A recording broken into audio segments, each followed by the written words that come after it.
some kind. So that's a good estimate, probably 10,000 right now. And that was off of when I think, if I remember correctly, Red Cross did an initial assessment, a visual assessment, and they got to 70% of the parish done, and they estimated 13,000 homes would need to be were uninhabitable, and I think they said something like 30,000 damaged. And if you look at it and you break those numbers out, I was told the same people, Homa is divided, or Terrebonne Parish is divided by the Intercoastal Canal. South of the Intercoastal Canal, 60% of all the dwellings were uninhabitable, and 90-something% were deemed damaged. So when you get past that Intercoastal Canal is when you really saw just the complete wipeout of homes and stuff like that. And that the home has to be uninhabitable so that I can get a trailer in? Yes, I mean, I think that's going to be the way of looking at it. But look, one of the things I've learned briefly is a lot of people, and I'm learning it really was last week that we started seeing this, houses appeared to be fine when you first inspected them and looked at them, and it was like, oh, look, that looks great. And a lot of shingles were lifted and water was driven in, and people only this past week started seeing like significant mold growing in their house. So when they assumed their house was fine, because they didn't lose a whole lot of shingles, and it was basically looking up, they thought stuff was dry and the sheetrock might have been dry to touch. It was seeping in from the attic and they didn't realize it, and then mold started growing. Multiple calls this week from constituents and friends and family saying, I think I have to move out of my house and gut it. So I mean, I think the numbers are in flux too as far as what it is. It's different, like like I was going at, when you have a flood come in, because like the water got all these houses in the neighborhood, but what we're seeing is just either the house was collapsed or the roof damage was so much that they don't realize that the water came in that way. And then the other problem was you couldn't get tarps up fast enough, and so if you weren't done in by IDA on the front end, when it rained 2 days later, and up until this past weekend, redamage. And look, the saddest thing I've seen yet is when you was in Lower Chauvin, people having clotheslines, drying their clothes out repeatedly after each and every rain because they didn't have enough, but because they're living in that structure they shouldn't be living in, but they have to, and they're having to dry their clothes out because it's all wet every time it rains, and there's no way to really tarp it. Those are some of the things that it breaks your heart. And if my home is in a flood zone, or whatever that magic is, can I still get a house? According to the state, they're going to, on their program, they're going to account for that, and yes. And that's kind of one of the things I think they're going to work around. I don't want to talk for GOSEP, but that's the way GOSEP is making me understand the process. And look, I mean, I guess my frustration is always is that you get this kind of resistance of, why do you live there? Like, oh, okay, so, don't eat your seafood next week. I mean, don't put gas in your car or do any of those things. It's like, when you ask that question, what you're really telling me is you don't want those things.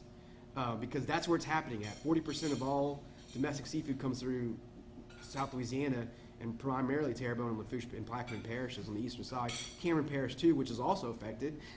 I mean, you're telling us you don't want those things. If you go and look at what Port Fourchon means to the states, then that state's a national energy picture. It's mind blowing. So I think that question should be turned back on the people asking is like, well, how much do you want to pay for gas? How much do you want to pay for seafood, and where do you all want the stuff to come from? I mean, I hear a lot of national people talk about energy reliance. Well, it's not going to happen without the Gulf, and that's not going to happen without Louisiana, and it's not going to happen without Terrebonne and Lafourche Parish. That we always joke that no matter where you're drilling oil in the world, there's a Cajun involved in that operation. And we're everywhere, right? I mean, even in the wind picture, if you want to get away from oil and gas, we got guys in South Louisiana right now who are getting deeply involved in wind turbines on the Northeast coast. It's because we have the experience and know-how. That all comes from, this being a working coast, and that frustrates me to no end. It's not like a beach town of luxury condos for people who don't really live there. This is people who make their money, and not money, they contribute to the national economy in incalculable ways. I mean, I always tell people, Google how many Maryland crabs actually come from Terrebonne Parish. It's a thing. Like, we actually have trucks leaving at all times, bringing crabs to Maryland to supplement their market, so people who are tourists in Maryland can think they're eating Maryland crabs when they're actually eating Louisiana blue crab. And that doesn't talk about shrimp and everything else that we do. It's just totally frustrating to me that there's a complete ignorance, and I'm not blaming anybody, but of like when that question's asked about what you're really saying. And you can't expect somebody to drive 3 hours, to go and work offshore or go, when we're busy, when Terrebonne Parish is busy in oil and gas, we are the largest heliport by volume in the world. It's like we compete with the place in Saudi Arabia for that, the amount of helicopters by traffic volume leaving. That means they're working. I mean, that's the kind of things that, you're telling you don't want that work, which I don't think is a conversation anybody really wants to have. And after Katrina, when they brought in those trailers, there was a lot of talk about formaldehyde and things like that. Is that going to be a concern with these trailers? I mean, will all of a sudden this be brought up, and what would you say? Well, I think that's been FEMA's problem is they're so snake bitten by that experience that they don't want to ever do it again. But to me, it's not like that's such a crazy struggle to me, because just because we did it badly last time means we're never going to do it again at all. How about we just improve on what we do and make sure we have qualifications that, and we make sure that we do things that we're not doing that. I think we can do that. I think we can provide formaldehyde-free trailers in America. I just feel like that's something that we should be able to accomplish. So I hope it's not a problem, but I mean, I can't speak for that. But I mean, I lived in New Orleans after Katrina, and the very first house we rented had quote unquote Chinese drywall, and we had to move out immediately when we discovered it because we moved in right after. So I mean, those kind of situations, though, I feel like we're not learning lessons. I mean, you should take the lessons from the last storm and move forward. And kind of one of my frustrations has been is that I feel like we should learn these lessons. There should be a playbook. There should be some questions and answered and refinement before the next storm comes. Why are we reinventing the playbook every time? And why are certain things, not known? I have to call and ask, why is this not happening? I don't know. We haven't blah, blah, blah, blah. Like, how do we not know this by now? This is storm number 200th in Louisiana's career. I'm not blaming on Louisiana or anybody in particular, but why aren't these issues already solved? And it's a frustration now that I have to experience it from my end.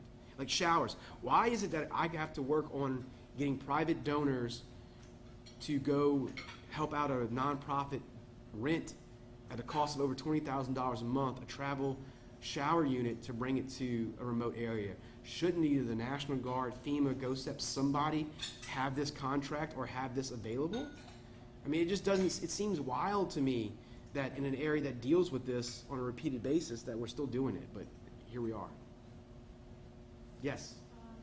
Two questions for you. My first one is, do you think the state and government is doing enough? And how is Terrebonne Parish and some of the harder hit areas, how are they doing right now? No, I do not think they're doing enough, and I'll be honest with you. I got very frustrated, and it's probably not cool of me to say. There's like a huge national story about the Iron Dome funding in Israel, and everybody acted like oh God, I mean, how can we not do this immediately?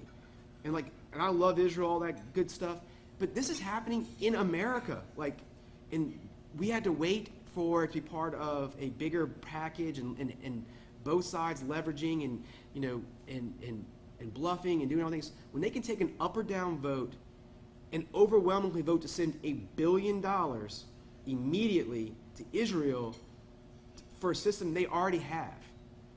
Why don't we look at our own country like that? And I mean that across the board, not just in Louisiana. I mean that for wildfires in California, tornadoes in Nebraska.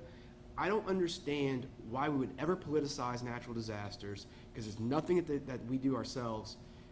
Why we have to struggle to make it a priority in this nation that we can put people on the moon, like the famous saying, but we can't figure out travel trailers in Terrebonne Parish. Like, I systematically don't understand where our thinking is on this. To me, that question should come before the Iron Dome question. I'm not saying it's not important in Israel.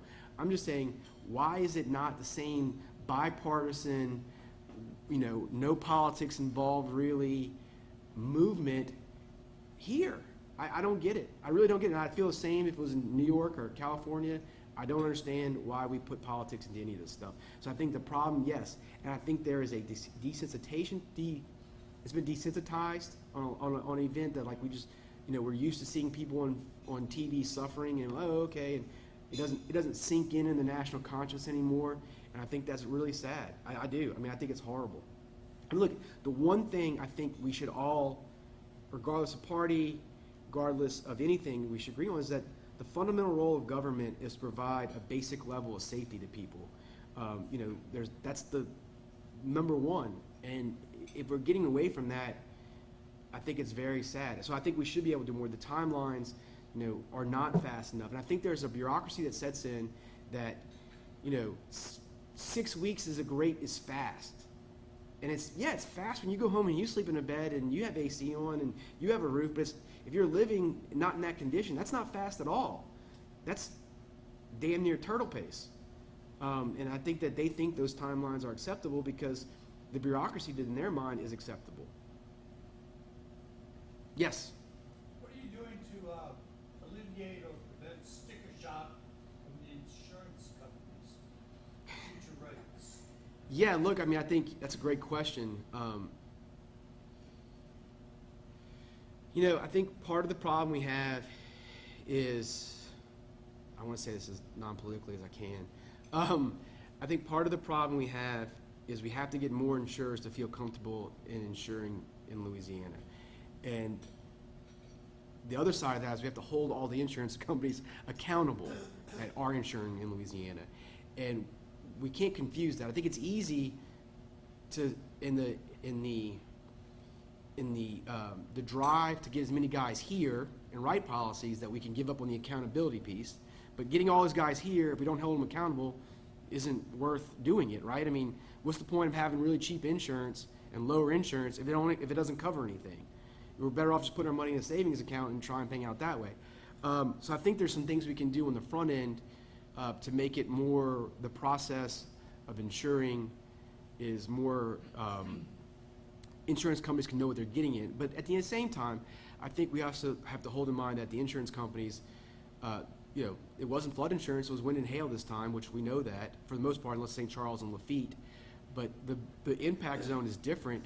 So, we're showing that we can do things. I mean, I think if, talking about the piece I did earlier about levees holding and working, I mean, we're showing that we can do a better job when we do it of making this an insurable place. I think it's part selling that message, but I think the expectation is it's definitely going to rise anyway. I think the only way you can do that is some sort of government intervention on, figuring out how we want to, I know subsidy is not a good word in these modern political days, but how we can figure out what we can do on the government side to make it as affordable as we possibly can. I'm not sure that the insurance of last resort was a good idea. Is a future good idea. I think we need to figure out ways that we can encourage people to insure houses at a cheaper rate from a government policy perspective. Does that help at all to answer your question? So what do you think of the notion of separating rates into coastal and inland, which seems to violate the principle of spreading risk? Yeah, absolutely. I think we actually need to spread the risk out further. I mean, I think in a perfect world, we would have a national disaster insurance program that funds all the natural disasters and spreads the risk from California, Louisiana, New York, across the Midwest. To me, that makes the most sense because the whole point of insurance is to spread out the risk for everybody pays and absorbs in that risk. That's the entire point of the insurance program.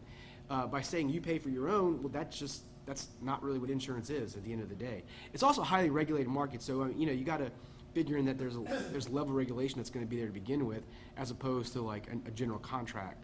But yeah, I think it's a really silly idea to say, you pay more specific. I mean, I understand you may have to separate out a little bit, but the idea that you're going to pay your own way is not really makes any sense from an insurance perspective, in my opinion. I mean, at some point, I had this conversation with people. If you're looking at your insurance premiums, you're just better off taking that. If they're so high, taking that amount of money every year, putting in a savings account, crossing your fingers, and hoping you make it 5 years. I mean, that's kind of what I think people might start looking at. Yes, Melinda. Sort of spinning off that same subject, I mean, as climate change gets worse and we see more and more storms in Louisiana recently and more and more intensive flooding, what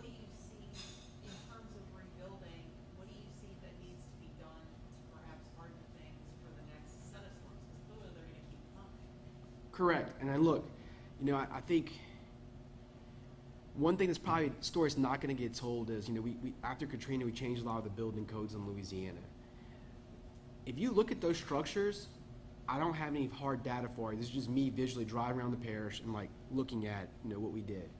Those structures did a lot better than, we kind of joked that everything built before 1950 and everything after 2010 looked better than everything built in between.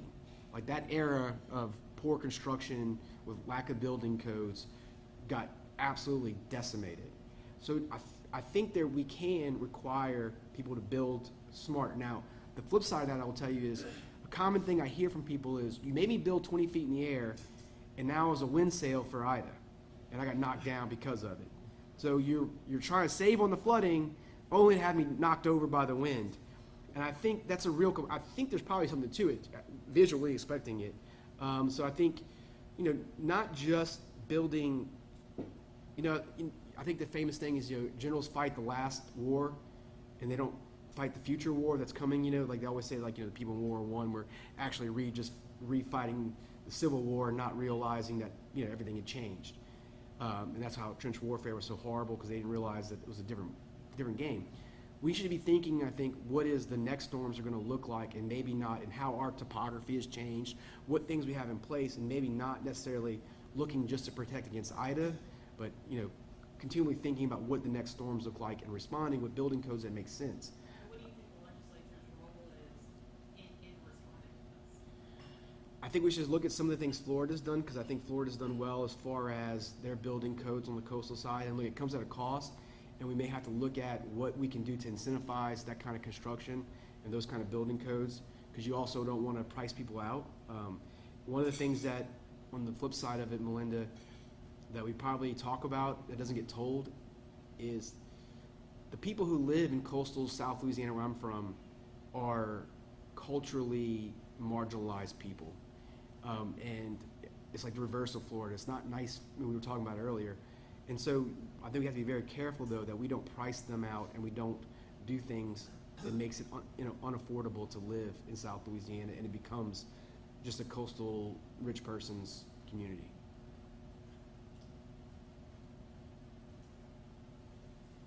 Is there, I know that there's a law in place that says, like, convenience stores or gas stations are supposed to have generators to, power the pumps when Correct. it goes down. It's not seemed to work that well in Ida. Is there? No, it didn't. And we learned a lot too. And I'll tell you one of the things that we learned in Terrebonne Parish, I think the whole state needs to look at. A lot of generators hooked up to natural gas lines. Baton Rouge, particularly, is doing a lot of that now in their new home constructions. Everybody has that Generac hooked up. One of the things we noticed is, right after the storm, about 40% of the parish turned on with power because their Generacs all kicked in on the natural gas line. A lot of those people weren't even in their houses, and there's not enough natural gas supply for that many people to come in at one time. People have been regulating Entergy power systems for a long time, making sure there's enough homes on a grid that you don't lose power. We have the whole rolling blackout thing. Nobody has really thought about natural gas supply. And so when that happened, it took out. So you had this weird dynamic where two homes have generators. One's on, sucking up the power, nobody's living there. The person across the street is actually there, and they don't have power because their neighbor's stealing it all and they're not there. And that's just a lesson learned, right?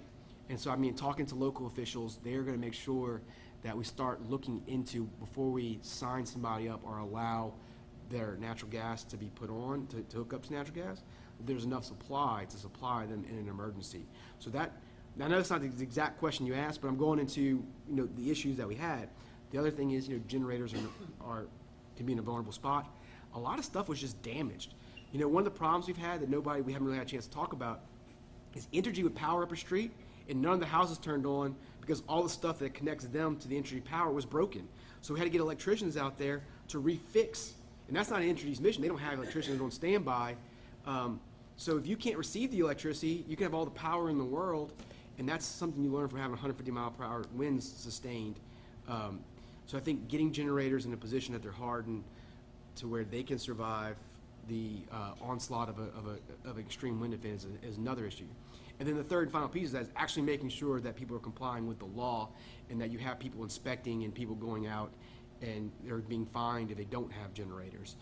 That's the third part. And I'm not sure where it is. I think a lot of it was more on the damage end of it, that their stuff was damaged beyond, when I was shocked at how many how many gas stations were able to get up and it looked like they were totaled, but they were able to get like one pump up and running and kind of figuring that out. One of the other problems, you have a lot of communities as you go down further south. The gas stations tend to be much more northern, and they don't have ready use to getting. So when roads are blocked up, how do you get gas to those people? That's even if you have generators, supplying them. Some of them couldn't get up far enough up to get there, especially when things would. A convenience store would get gas and it'd be gone in an hour. If you're down south, it's harder to get back up, get in that line before it runs out. That was one of the big issues. So, I've been talking to people. We need some sort of mobile tanking system that you can get it down there and it can be stocked. Because when you talk to a lot of the suppliers, they're like, well, I have a tank, a truck or tanker, but you have to have something. I can't pump it out. You need something. The lesson I learned was receiving goods is as important as getting the goods. And we struggled on the receiving end. I had people call me, well, you're doing so much for this community, not for us. I'm like, well, I hear you, but this community has a forklift. They have a mobile tanking unit. They have people here and they have a building with 4 walls and a roof. They can receive all the supplies I can logistically supply. We don't have that in your community yet. We're working towards getting it. It's going to take us time to get those things set up. Having a forklift. Having a forklift is huge in these situations. So if a community has a forklift or an access to one, they can start receiving water pallets and all these kinds of things. The logistics of it all. Now, of course, once the National Guard gets rolling, they supply a lot of that and they can make up for it. But, we didn't have the National Guard in some spots for a while. And, that was another frustration on a slow delay on some of that kind of stuff. I know that's a lot of information for a very simple question, but Time for one more. How long before the fishing industry recovers? How many years? they were in a tough spot before the storm. The market has